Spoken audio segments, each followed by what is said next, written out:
I always imagined turning 25 would feel like a milestone, a celebration of everything I had survived, a chance to finally be acknowledged as more than just the shadow of my sister. Instead, as I sat at the grand table in my parents' mansion, surrounded by chandeliers, laughter, and the clinking of silverware, I felt the suffocating weight of performance pressing against my chest. Every guest who raised a glass toward me wasn't celebrating Bella, the flawed daughter.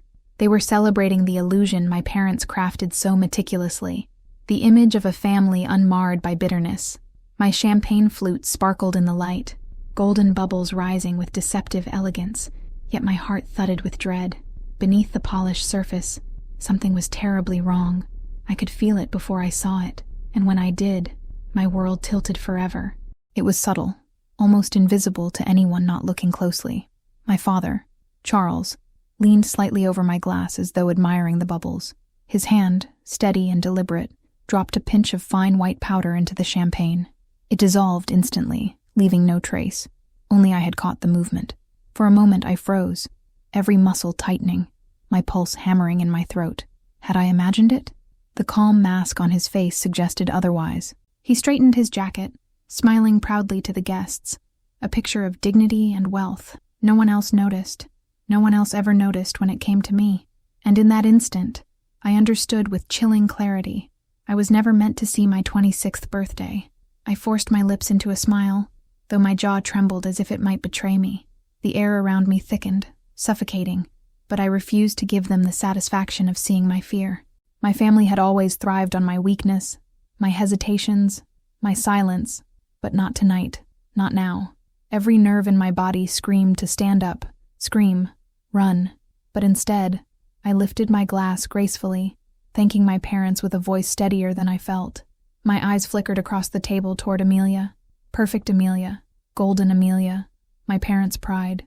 She glowed as though the spotlight had always belonged to her. I knew then what I had to do, and the decision formed in my chest like fire. I would not drink. Casually, without drawing attention, I shifted my glass toward her, offering a soft smile. "Here, Amelia," I said, feigning sisterly generosity. "You should have the first sip. It's only right." She laughed, radiant and naive, her hand brushing mine as she accepted. To her, it was nothing, a kind gesture from the overlooked sister. To me, it was survival. She lifted the glass, bubbles clinging to the rim, and drank deeply without hesitation. My heart thundered so loudly I feared the others could hear it. Each swallow echoed like a death knell in my ears, and yet no one questioned, no one noticed. The stage was still set, the actors still smiling. As the glass lowered from Amelia's lips, a ripple of nervous laughter spread across the table. Guests clinked their flutes, oblivious to the invisible venom that had just entered her body. Charles chuckled politely, his eyes briefly flicking to me, searching, testing. Did he suspect what I had done? His gaze was ice against my skin, sharp and calculating, but I returned it with a smile so carefully painted it almost convinced even me. Lydia, my mother, tilted her head with that familiar disdain she wore like jewelry, whispering something about my unusual silence tonight. The irony twisted in my stomach. If only she knew the storm raging inside me. My thoughts spiraled faster than I could contain them. Why would my father want me dead? What had I done that warranted poison on my birthday? Was I truly such a burden, such a disappointment, that the only solution was my erasure? The word Leech echoed in my mind, a memory of overheard conversations I had spent years trying to bury. Had I become so expendable in their eyes? Or was I merely a loose end, threatening to unravel the polished image they so carefully maintained? Each possibility burned like acid, and the glass in Amelia's hand became the weight of all the questions I had never dared to ask. The air in the dining room grew heavy, almost suffocating, though the laughter continued like a cruel performance. Candle flames flickered in their crystal holders, casting long shadows across the tablecloth embroidered with gold. Amelia chatted carelessly with the cousins, oblivious to the danger coursing through her veins. I stared at her, my stomach twisting with a sick mix of guilt and relief. I had saved myself, but at what cost? Was I any better than the monsters who raised me? My hands trembled under the table, nails digging into my palms as I forced myself to remain composed. Every second stretched into eternity. No one noticed my silence. They never did. I was always the invisible one, the afterthought, the embarrassment hidden behind Amelia's brilliance. But tonight, invisibility had become my shield. The party moved on, conversations flowing around me as though nothing had shifted, as though betrayal wasn't sitting at the head of the table dressed in designer clothes and pearls. My heart raced, my mind screamed, but my body played its role flawlessly. I smiled, nodded, laughed when expected. Inside, though, a war raged. A war I had never prepared for, but one I knew I could no longer avoid. The birthday toast, meant to be a celebration of my existence, had become a battlefield of silence and secrets. My father raised his glass, eyes glinting with something darker than pride, and declared to the room, to family, to success, and to the future. The words curdled in my ears. I lifted my empty flute, now safely drained by Amelia, and echoed with the others. Yet in that fragile moment, I understood that the line had been crossed, a point of no return etched into the glittering surface of the evening. Whatever came next would not be easily hidden, not even by my parents' carefully constructed empire. I swallowed hard, the bubbles in my throat replaced by fire. The applause, the laughter, the smiles, they all felt like ghosts dancing around me. My eyes met Amelia's once more, her lips still glistening from the poisoned champagne, and for the first time I wondered, was this truly the beginning of my end, or hers? The night after the party, I lay awake in my childhood bedroom, staring at the cracks in the ceiling I had memorized years ago. The house was silent except for the faint hum of the air conditioner, but inside me, a storm raged louder than any thunder.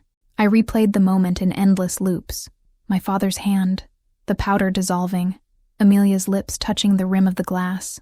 My body shivered with the memory, as though poison lingered in my veins even though I hadn't swallowed a drop. I thought of all the times I had questioned my worth, of all the whispered insults dressed as discipline. That moment proved what I had always feared. My parents didn't just despise me, they wanted me erased.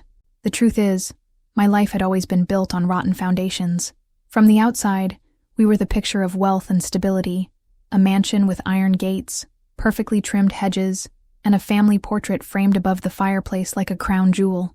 But beneath the polished surface lay cracks, hidden and denied, cracks I had been forced to live inside. My father, Charles, was a businessman, whose smile could charm investors, but whose hands could crush a child's spirit without hesitation. My mother, Lydia, played the role of elegant hostess, whispering venom beneath silk scarves, and Amelia, my sister, was their masterpiece, the perfect daughter who absorbed their love, while I absorbed their blame. I remember being 7 when I first realized I was different. Amelia's school projects were hung on the fridge, while mine were corrected with red ink and buried in drawers. At recitals, my father clapped proudly for her piano solos, but checked his watch during my performances. If I stumbled, my mother's sighs were audible, her lips tightening, as though my failures embarrassed her personally. "Why can't you be more like Amelia?" was the chorus of my childhood, a melody that followed me into every room. I grew up learning that no matter what I did, no matter how hard I tried, I would never be enough. By 13, I stopped trying to win them over. The exhaustion of chasing affection drained me, and I retreated into myself, writing in journals no one would ever read. But Amelia thrived. She didn't just accept their praise.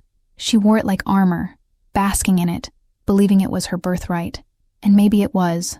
She was beautiful, brilliant, ambitious, the daughter who validated my parents' endless hunger for admiration. In contrast, I was the reminder of imperfection, the blemish they could never quite erase. Yet, somehow, erasing me became their plan. The word Leech still haunts me. I had overheard it on a winter night years ago, when my father thought I was asleep. He told Lydia I would never amount to anything, that I would only drain them, feed off their success, and embarrass the family name. My mother agreed in silence, sipping her wine. I had clutched my blanket so tightly my knuckles turned white, fighting tears in the dark. A leech, that was how they defined me. Not their daughter, not their blood, not their responsibility. A parasite, tolerated only because getting rid of me outright was inconvenient. Until apparently now. That's why the powder in my glass made sense in the most horrifying way. It wasn't an act of sudden cruelty. It was the final chapter in a book they had been writing for years. Charles saw me as disposable. Lydia saw me as shame, and together they decided the world would be better without me. Yet what they hadn't counted on was my ability to watch, to notice, to protect myself with the very invisibility they had forced upon me. They underestimated me, as they always had, and that miscalculation had saved me, for now. Still, I couldn't ignore the cost of my survival. Every time I pictured Amelia laughing with the poisoned champagne glass in her hand, my chest ached with a mixture of guilt and grim satisfaction. She had been the golden child, yes, but she had also been cruel, mocking my failures, repeating my parents' insults, ensuring my role as scapegoat remained unchallenged. Did she deserve the poison? No. But did I deserve it more? That was the question that clawed at me in the darkness, tearing me apart. Was I now just as monstrous as the parents who raised me? When dawn crept through my curtains, painting the walls in pale gold, I made a silent vow. I would not run. I would not remain their victim, their leech, their disposable daughter. I would uncover the truth of their intentions and make sure the world saw them for what they truly were. If my survival had come at the cost of Amelia's innocence, then I would carry that weight, but I would not waste the second chance fate had handed me. No more silence. No more playing small. I rose from bed, feeling the chill of the floor against my bare feet, and for the first time in years, I felt something new stir inside me. It wasn't just anger, though anger burned hot in my veins. It wasn't just fear, though fear still lingered in the shadows of my mind. It was determination, a clarity sharper than glass. My family had poisoned me with lies long before they tried to poison my champagne, but I had survived every dose. And now, I intended to make them choke on their own medicine. The dining room had always been a theater. The chandelier above glittered like a spotlight, casting its golden glow over polished mahogany and silver cutlery. Each dinner was staged like a performance. Lydia with her pearls, Charles at the head with his commanding posture, Amelia glowing as if the light adored her more than the rest of us. I took my usual place at the far end, my chair deliberately smaller, my presence deliberately muted. The air smelled of roasted lamb and wine, but beneath the aroma was the metallic tang of unspoken truths. That night, the night after the birthday toast, the performance felt heavier. I knew what Charles had done, and every smile he forced only made me see the predator lurking behind his mask. Charles raised his glass first, as always, his voice deep and authoritative, commanding respect, like a conductor guiding an orchestra. "To family," he said, with that smug tilt of his lips that suggested we were enviable. Lydia's eyes sparkled in practiced admiration, her manicured hand resting delicately on his wrist as though she were proud of her powerful husband. Amelia clinked her glass with enthusiasm, playing her part as the adored daughter, laughter spilling from her as if the poison hadn't touched her veins the night before. My own glass stayed cool in my hand, the stem pressed against my skin, my smile carefully curved but hollow. I didn't drink. I couldn't. Every sip of champagne was now a reminder that trust itself had been poisoned. Lydia's role was the easiest to despise because it was so transparent. She lived for appearances, ensuring every fork was aligned, every napkin folded with precision, every word dripping with a superficial sweetness that masked her contempt for me. "Bella, you look pale, darling," she remarked, her voice honeyed but her eyes sharp, dissecting me like a specimen under glass. "Are you unwell? Or perhaps just tired from all the excitement yesterday?" Her words floated innocently across the table, but beneath them was a jab, a reminder that she saw weakness as proof of her prophecy, that I was fragile, unstable, a leech. My throat burned with responses I couldn't give. Amelia giggled softly, her fingers playing with the rim of her glass, oblivious to the venom hidden in every exchange. She had always been the sun in this family, but I wondered if she noticed how easily her brightness blinded her. "Bella's always been the sensitive one," she chimed, not cruelly, but dismissively, like I was a fragile vase on the verge of cracking. I studied her carefully, searching for signs, the twitch of a hand, the flicker of pain in her gaze, that the poison was doing its work. But Amelia looked untouched, glowing as ever, her smile radiant. The question gnawed at me. Had Charles underestimated her resilience, or had I miscalculated in switching the glasses? Richard, my uncle, sat stiffly beside Lydia, his fork hovering, his eyes darting between us like a man watching an unpredictable play. He had never openly despised me the way Charles did, but his silence was its own form of cruelty. Whenever the insults came, whenever the comparisons burned, Richard stayed quiet, complicit in my erasure. That night, I caught his eyes on me longer than usual, almost as if he sensed something had shifted, almost as if he knew. But then he blinked, lowered his gaze, and resumed eating, as though cowardice tasted better than confrontation. The performance dragged on, course after course, conversations filled with shallow triumphs and fabricated harmony. Amelia bragged about her new job promotion.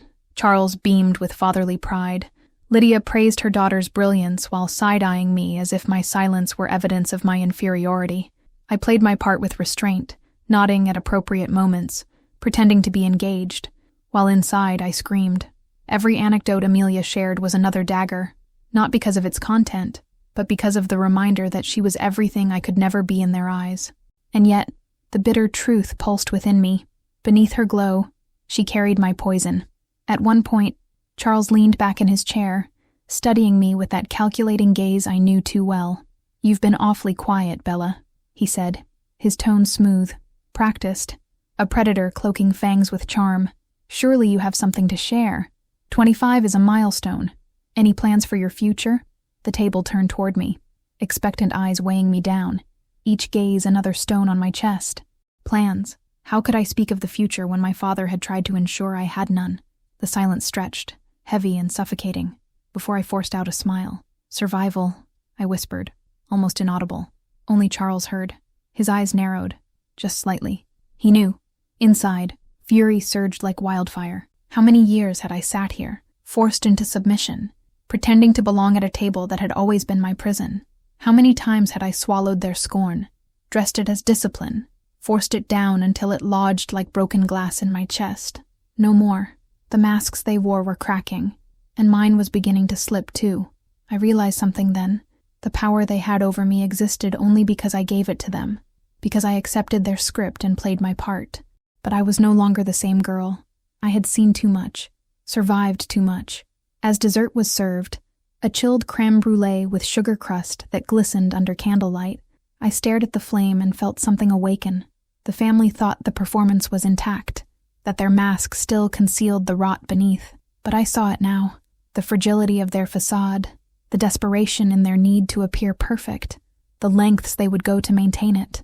They thought I would remain their scapegoat forever, their silent leech. But they had made a mistake far greater than slipping powder into my champagne. They had taught me to observe, to endure, to bide my time. And now, I was ready to strike. It was late when the house finally settled into silence, the grand mansion echoing only with the hum of distant air vents and the occasional creak of old wood. I couldn't sleep. The poison still clung to my memory, the image of Charles tilting that tiny vial over my glass replaying on a loop. My skin tingled, as though betrayal itself had seeped into my pores.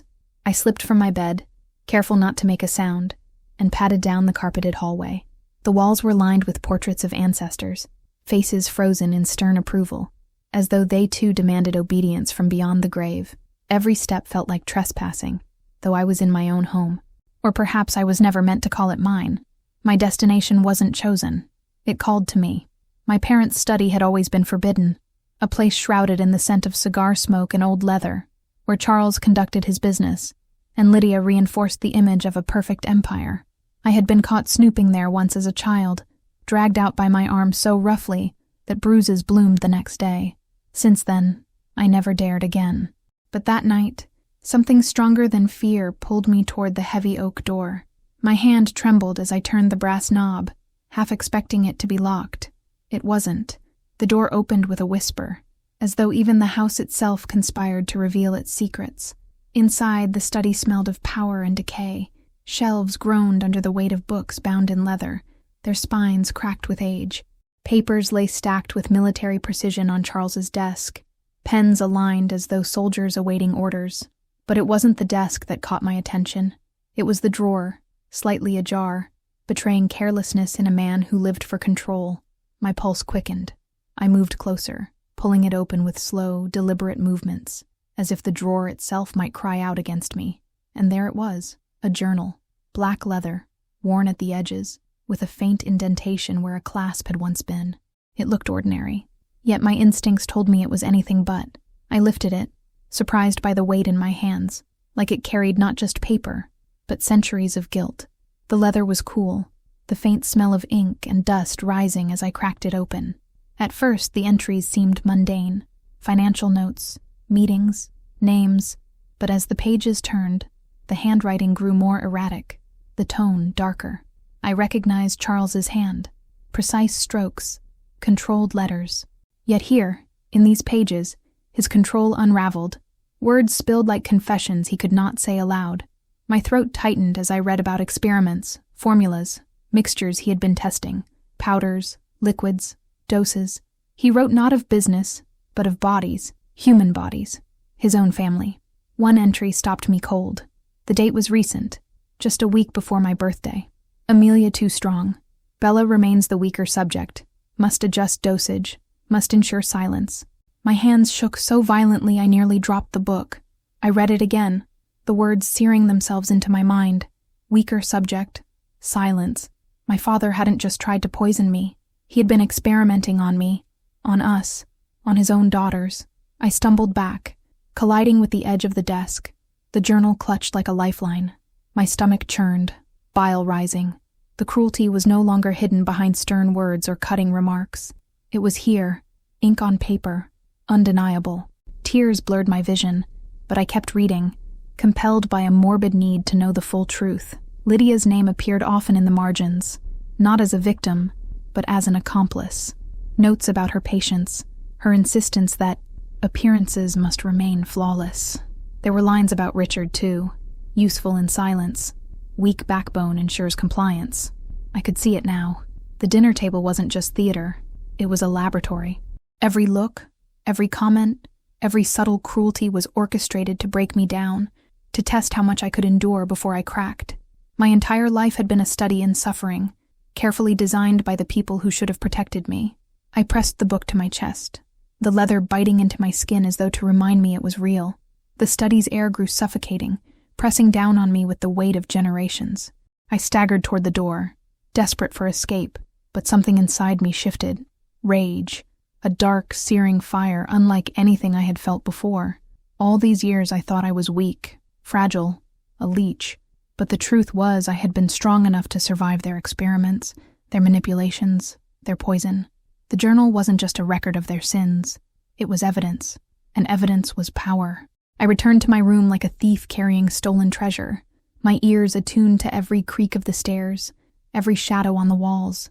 Back under the safety of my quilt, I opened the journal again, forcing myself to study every page despite the nausea rising in me. There were references to Amelia, entries marking her as the preferred heir, the one chosen to bear the family's legacy. My role had always been different, the disposable one, the scapegoat, the subject to absorb the brunt of their cruelty so Amelia could shine untarnished. I closed my eyes, whispering into the silence. Not anymore. The words tasted foreign but liberating. Sleep never came. I sat by the window, the journal beside me, watching dawn creep across the sky like a slow-burning fire. The mansion still slept, unaware that its walls had betrayed their master. I thought of Amelia, radiant, unknowing, or perhaps not unknowing at all. Did she suspect? Did she feel the weight of their favoritism pressing her into complicity? The questions clawed at me, but one truth steadied me. I had the journal. I had proof. And though Charles and Lydia thought they still held the power, the scales had shifted. They had underestimated me for the last time. The morning after I found the journal, the mansion felt different, like it was breathing with me, aware of the secret I carried in my chest. Every tick of the grandfather clock echoed louder. Every creak of the floorboards seemed to accuse me of trespassing. At breakfast, Lydia sat at the head of the table, her pearls gleaming against her silk blouse, smiling too perfectly. Amelia chatted about some gala she was planning, her laughter filling the room. And Charles, ever the patriarch, sipped his coffee with deliberate calm. None of them knew that I had read their sins, yet I couldn't shake the feeling that the walls themselves whispered the truth back to me. I kept my eyes lowered, pretending to butter toast I couldn't stomach, while the journal burned in my thoughts. Charles glanced at me once, just long enough for me to feel the weight of suspicion, but then his gaze shifted back to Amelia. Did he sense I knew, or was his silence part of his performance, as calculated as the powders he sprinkled into glasses? I wanted to scream across the table, to throw the book into his lap and watch his mask crumble, but rage had to be measured. If I revealed my hand too soon, I'd be destroyed. Power required patience, and for once, I had it. Later, I slipped into the library, carrying the journal hidden beneath a blanket of notes. The air smelled faintly of dust and old wood polish, and sunlight filtered through the heavy curtains, streaking the shelves with golden lines. I opened the book again, tracing my finger over the entries about Amelia. They praised her resilience, her adaptability, her ability to carry the legacy without faltering. Then came the ones about me, volatile, fragile, prone to rebellion. Yet here I was, alive, awake, holding proof of his monstrous games. The irony made me laugh, a sound so sharp it startled me in the silence. That laugh must have carried, because footsteps soon approached. Amelia's voice floated through the hall, sweet and unguarded, calling my name. My hands trembled as I slammed the journal shut and shoved it behind a row of encyclopedias. She entered, radiant as always, wearing a pale pink dress that made her look like innocence itself. She tilted her head, her eyes full of concern, or perhaps curiosity. "Bella, you've been so quiet lately. Is everything all right?" My throat tightened.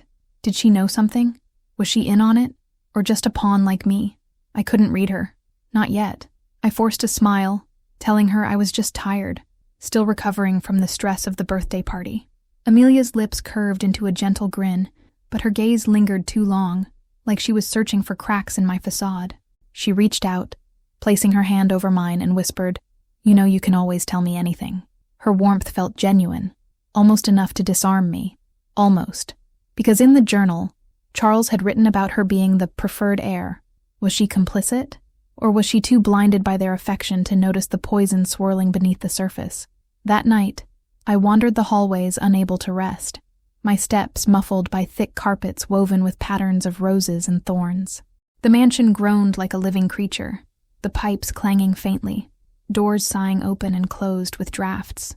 For the first time, I realized how many secrets the house itself had swallowed over the years.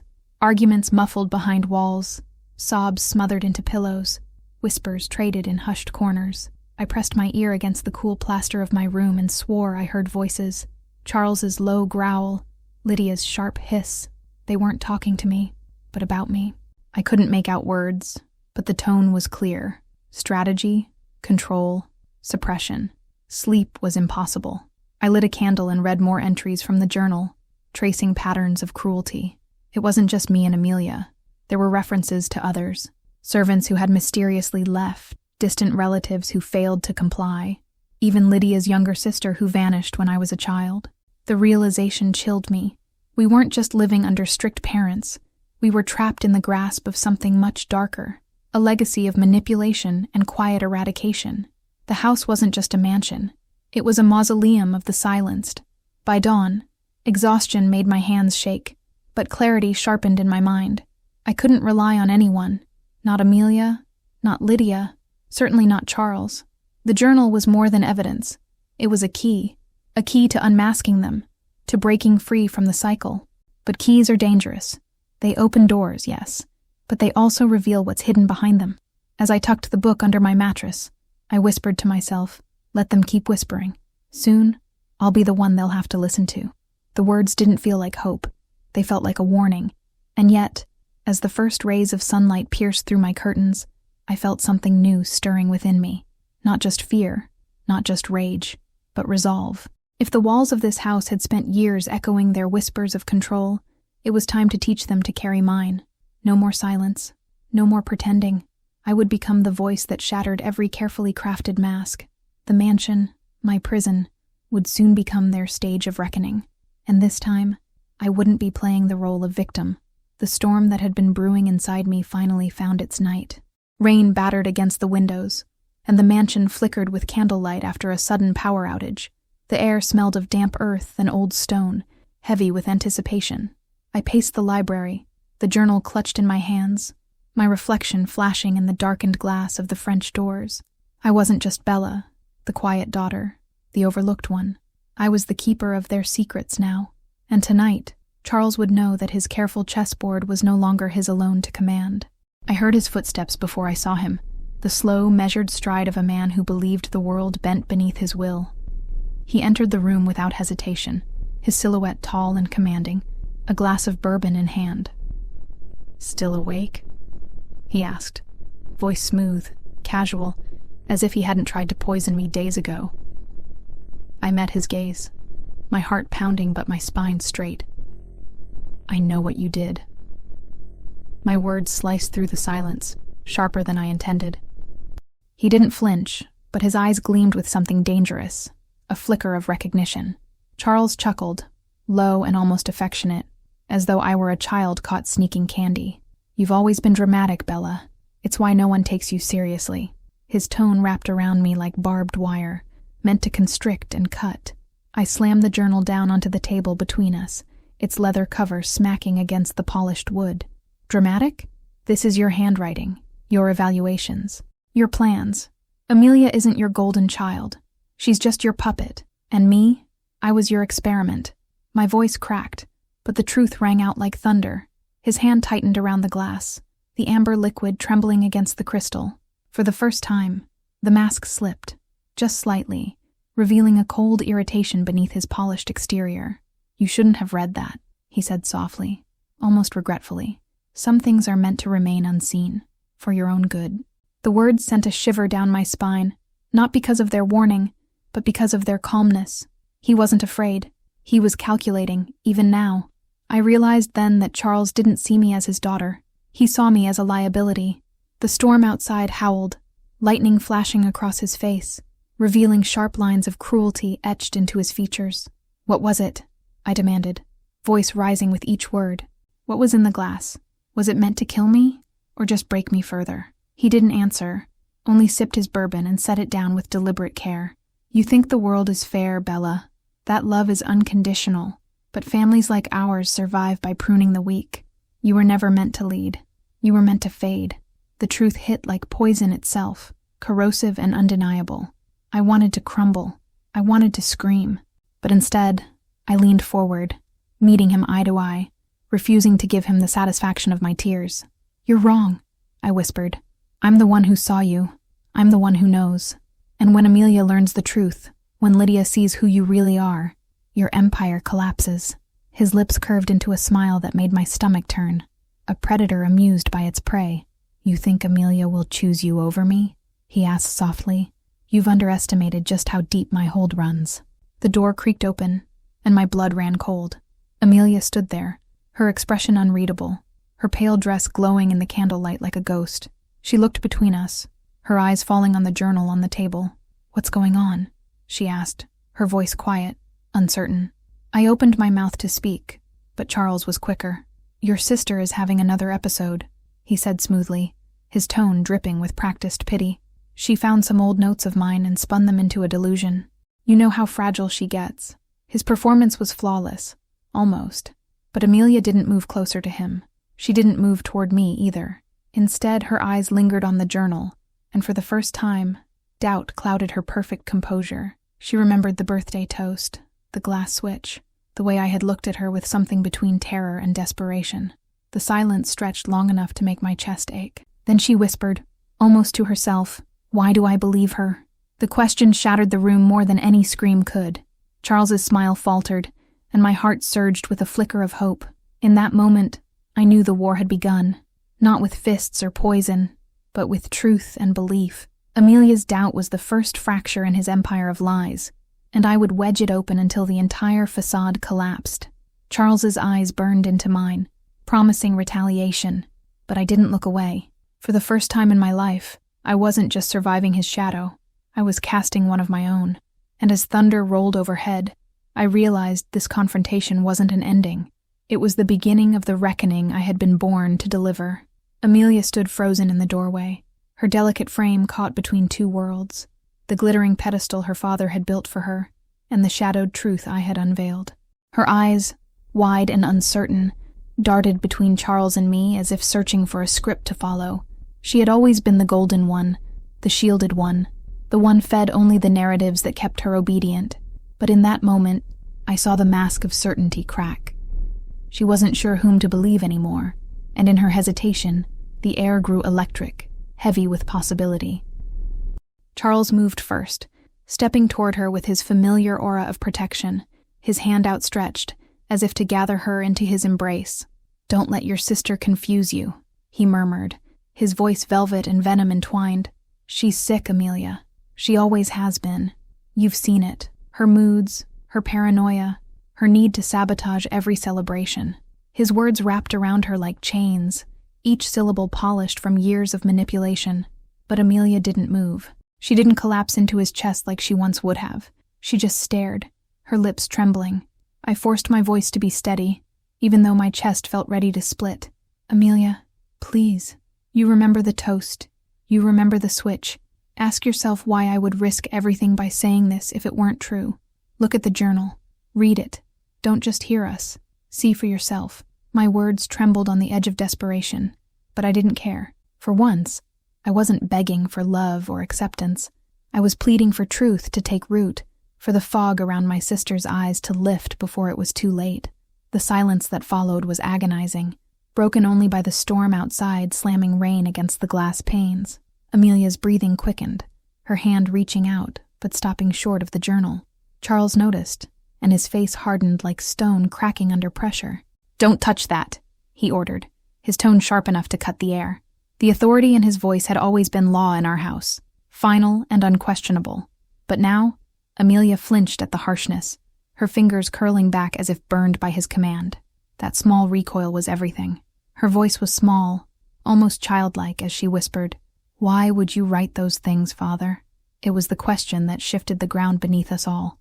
Charles's smile returned, but it was strained, brittle at the edges. Notes, reflections. A man in my position must document family tendencies.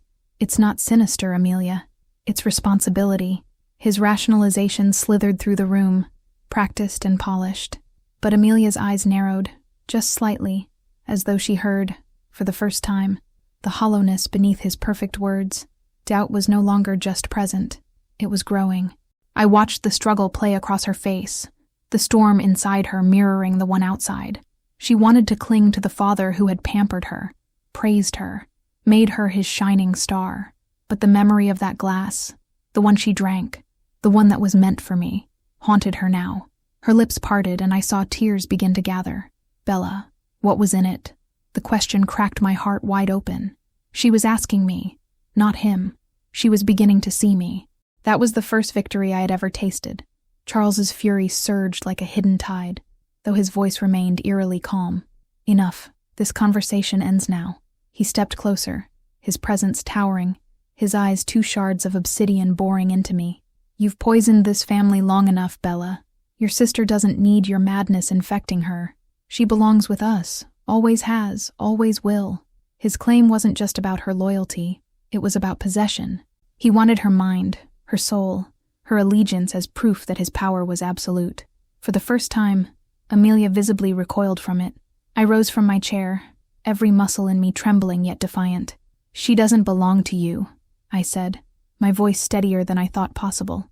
"She's not your doll, she's not your shield, and she's not your pawn to keep me caged. Amelia, you have to decide. Are you going to keep playing the role he wrote for you, or are you going to be free?" The words hung between us, heavy and dangerous, daring her to take a step she had never even imagined before. The choice was hers, but the consequences would be ours. The storm roared louder, lightning flashing so bright it illuminated every face in the room. The predator, the victim, and the one who stood trembling on the edge of awakening. Amelia's hands balled into fists at her sides, her jaw set with a determination I had never seen before. I need to know the truth," she whispered, almost to herself, but loud enough to strike the first blow against our father's empire. Charles's eyes darkened, his calm cracking at last, and in that silence I realized Amelia's doubt had just become his greatest threat. The room felt like it was holding its breath as Amelia reached for the journal, her hand trembling, but steady enough to grasp the cracked leather cover. Charles barked her name like a whip, but she flinched only slightly before pulling the book to her chest.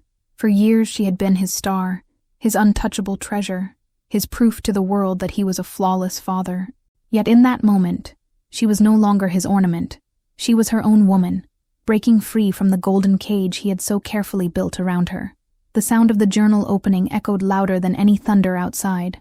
Her eyes skimmed the first pages, confusion painting her delicate features as she read the neat, meticulous handwriting. Words like control, obedience, and conditioning leapt from the page, each one a knife slicing through the illusions she had held her whole life. She whispered sentences under her breath, and each syllable seemed to make her shrink, as though the truth itself were pressing down on her shoulders. When she reached a passage that described her as the chosen vessel for the family's legacy, untainted, compliant, malleable, tears spilled down her cheeks. She was not cherished. She was crafted. Charles tried to intervene, stepping closer, his hand outstretched to rip the book away, but Amelia spun, holding it behind her like a shield. "Don't touch me," she screamed, the sound raw and unfiltered, shaking even me. For the first time in her life, her voice cut through his dominance. He froze, eyes flashing with a mixture of rage and disbelief, as though he couldn't fathom that his most loyal creation had slipped beyond his grasp. The air thickened with decades of unspoken power struggles, finally snapping under the force of her defiance. Lydia, pale and trembling, finally stirred from her corner. She whispered Charles's name as though summoning him back into civility, but her voice was hollow, her presence ghost-like. She had lived in the shadows of his control so long that she barely existed outside of his reflection. Amelia turned to her with wide, tear-streaked eyes. "Mother, did you know?" The silence that followed was a confession more damning than words. Lydia's lips parted, but no denial came, only a flicker of shame, quickly buried beneath her usual emptiness. And in that silence, Amelia's pedestal crumbled. Amelia flipped further, her hands shaking as the words grew darker. There were notes about how to eliminate threats, strategies for isolating me, descriptions of dosages, and chillingly clinical observations of how long it took for substances to leave the body unnoticed. My blood froze when I realized these weren't abstract musings. They were records, experiments, calculations of someone's life treated like a lab project. Amelia gasped when she reached a section about herself, noting her allergies, her vulnerabilities, her psychological triggers. She was no exception. She was data. She wasn't protected. She was studied. Her sobs came harder, echoing through the mansion like the cries of a child who had just discovered monsters were real and lived in her own house. "You used me," she whispered, her voice fractured. "All those times you said I was special. It wasn't love. It was control." Charles's face twisted into something animalistic. His mask shattered. "I gave you everything," he snarled, his voice breaking through years of smooth performance. "Without me, you'd be nothing. Everything you are exists because I made you." His words, meant as power, only cemented the truth of his betrayal. I stepped closer, my heart breaking for the sister I had resented, but also loved in ways I never admitted. "Amelia, listen to me," I said softly. "You were never his creation. You're more than the role he forced on you. You're not his masterpiece. You're your own person, and you can choose differently now." She looked at me through her tears, torn between devastation and the faint glimmer of hope. For the first time, I saw the fragile bridge forming between us, a bond that had been poisoned for years by his manipulations, but could still be rebuilt. The storm outside raged in agreement, rattling the chandeliers and shuddering the walls, as though the house itself could no longer bear the lies within it. Charles stood rigid, his chest rising and falling with fury, veins visible at his temples. He no longer looked like a patriarch. He looked like a cornered predator, dangerous because he knew he was losing control. His empire of obedience was cracking, one loyal subject at a time slipping away. And for Charles, nothing was more intolerable than the thought of losing his grip on Amelia. Amelia closed the journal with trembling hands and clutched it to her chest, as though it were both a weapon and a lifeline. Her voice steadied as she spoke. "You don't own me. You don't own Bella. And this," she lifted the journal slightly, "is proof of what you've done. I see you now, Father. I see you for what you are." The declaration hung in the air like a death sentence, stripping him of the last illusion of power, and in her defiance, I felt something shift, not just for her, but for me. For the first time, we weren't enemies. We were sisters. Charles's roar ripped through the dining hall like an animal that had finally shed its human mask. His hands trembled with barely restrained violence as he pointed at Amelia, veins bulging at his temples. "Ungrateful child," he spat, his voice jagged with fury. "Everything you wear, every step you've ever taken, was built on my back, and now you dare to bite the hand that fed you?" His words were sharp, but his eyes revealed something darker: desperation. For a man who had lived his life through control, rebellion was poison, and Amelia's defiance was lethal. He lunged across the table, scattering silverware and glasses that shattered onto the marble floor. Amelia stumbled back, clutching the journal, her face pale but unyielding. I darted forward instinctively, putting myself between them, my arms spread wide like a fragile shield. His eyes, once the eyes of a father, were now wild with rage, unrecognizable, monstrous. For a moment, I thought he might strike me, but instead, he hesitated, as though hitting me would be too obvious, too confirming of everything I had accused him of. Yet the silence between his heaving breaths told me he was close to the edge. Lydia broke then. Her body, frail and ghost-like, moved with unexpected urgency as she clutched the corner of the table. "Charles, stop!" she cried, her voice cracking, years of silence unraveling at once. Her eyes were wide, not with fear, but with something almost like guilt. "You've done enough. They know. You can't bury it anymore." She trembled as though every word were cutting her throat on the way out. Amelia and I froze, stunned, not by her warning, but by the rare sight of her voice rising above a whisper. For once, she wasn't silent. Charles turned on her like a viper, his fury redirected. "You knew your place," he hissed, his face contorted into something grotesque. "Your role was to stand beside me, not against me." His words dripped venom, but Lydia didn't recoil. Instead, her lips quivered, and tears ran freely down her cheeks. "I stood beside you too long," she whispered, her voice steadier than before. "I watched them suffer because of you. I told myself I was protecting them by staying quiet, but I wasn't protecting anyone. I was just feeding your sickness." The admission cracked the air like a lightning strike. Amelia gasped, staring at her mother as if seeing her for the first time. Her whole life she had believed Lydia's silence was love, that her neutrality meant safety. Now, she saw it for what it was, complicity. "You knew?" Amelia's voice broke, disbelief flooding her tone. Lydia nodded, her shoulders caving as though the weight of decades finally crashed upon her. "Not everything, but enough," she admitted. "Enough to know Charles would destroy whichever child stood in his way." The journal pressed harder into Amelia's chest, her sobs renewed, but this time fueled by rage as much as sorrow. Charles slammed his fist against the table, the thunder outside answering his fury. "You weak, pathetic woman," he snarled, spit gathering at the corner of his lips. "You've lived off me your entire life and now you dare betray me?"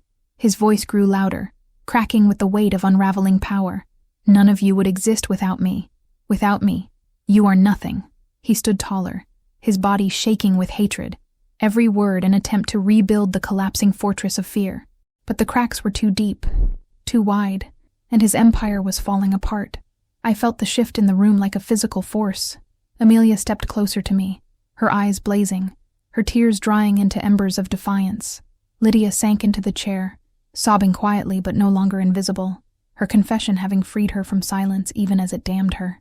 And Charles, he was cornered, his enemies no longer shadows, but his own blood, armed with truth. He bared his teeth, his chest heaving like a predator deciding whether to strike or flee. For the first time in my life, I wasn't afraid of him. I was ready. He lunged again, this time directly at me, his face twisted into a mask of pure rage. I braced myself, but before he could reach me, Amelia shoved the journal into his chest, the leather cover slamming against him like a shield of truth. He faltered, clutching it instinctively, and in that hesitation, I saw him crack. He realized what she had done, given the evidence into his hands, as though daring him to destroy it. His eyes flickered with panic, just for a moment, before rage swallowed him whole again. But that flicker told me he was afraid. I seized the moment.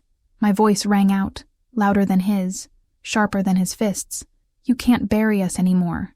Every lie, every cruelty, it's written in your own hand.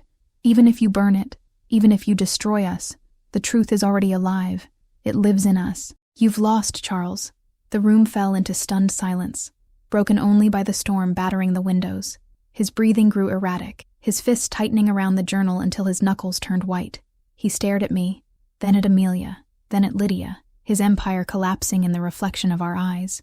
And for the first time, he looked small. The house was quiet after the storm, though the echoes of our confrontation lingered in every corner. Charles sat slumped in the grand leather chair, the journal lying open on his lap, the words we had read together marking his defeat. Amelia and I stood side by side, our breaths still uneven, hearts racing from the adrenaline of survival and confrontation. Lydia's sobs had faded into quiet murmurs, and for the first time in decades, the mansion felt less like a prison and more like a witness. The truth had changed everything, every hierarchy, every unspoken rule, every long-held fear. Charles's eyes roamed the room, narrowing with disbelief as he realized the depth of the collapse. "You think this ends here?" he whispered, voice raw and low. "Do you know who I am? What I built?" His hands shook slightly as they rested on the journal, and I could see the frayed threads of control slipping from him. He wasn't roaring anymore. He wasn't ordering or commanding. He was small, stripped of the empire he had created through fear. And we, Amelia, Lydia, and I, were the inheritors of that freedom he had never imagined we would seize. Amelia approached slowly, journal in hand, her fingers brushing mine as we shared a silent understanding. "It's over, Father," she said, her voice steady despite the tears still glistening in her eyes. "Your lies, your manipulations, your cruelty, they can't hold us anymore. You can't erase us. You can't poison the truth or our lives. We see you now, completely, and you have no power over us." Her words were soft, but lethal, cutting through decades of tyranny like a blade. Charles flinched as if her voice physically struck him. Lydia lifted her head, her eyes meeting ours for the first time without avoidance or fear. "He's right," she said, her voice trembling, but with a newfound clarity.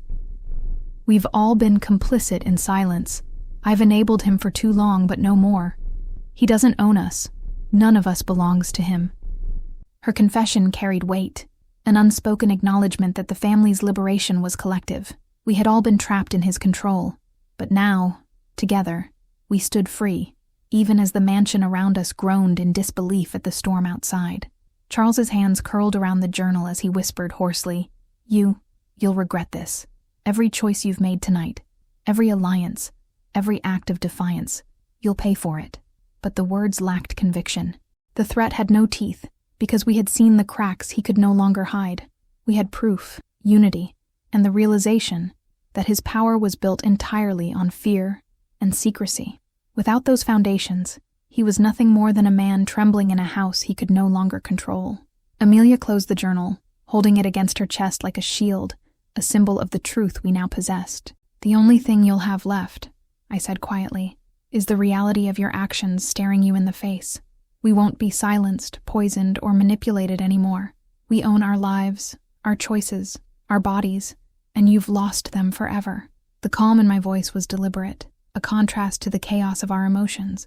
For the first time, we were speaking not from fear, but from power. The storm outside began to subside, sunlight piercing through dark clouds, illuminating the cracks in the mansion's grandeur. It felt symbolic, though none of us spoke of it. The house had witnessed decades of manipulation, cruelty, and silent suffering, yet in that moment, the walls themselves seemed to exhale, finally freed from the weight of secrecy. We didn't need to shout. We didn't need to strike. The truth had done the work for us, leaving Charles exposed, fragile, and defeated. I took a step forward, standing beside Amelia and Lydia, feeling an unfamiliar sense of closure wrap around my chest. "We survived him," I whispered, more to myself than anyone else. "And now, we can live." The room, once a battlefield of fear, had become a sanctuary of resolution. Charles slumped further into his chair, eyes hollow, powerless. He had expected obedience, silence, terror, but we had given him none. His legacy of control ended not with fire or vengeance, but with awareness and refusal. As we walked out into the morning light, our footsteps echoing in the vast hall, I felt the weight of decades lift from my shoulders. The mansion loomed behind us, still magnificent, but no longer threatening. Amelia's hand brushed mine, Lydia following close, each of us bonded in the unbreakable truth we now shared. The past could no longer poison our present, and in the quiet freedom of that sunrise, I realized the ultimate irony. They had tried to destroy me, but it was I who had survived, and it was they who would never recover from the truth we now held between us.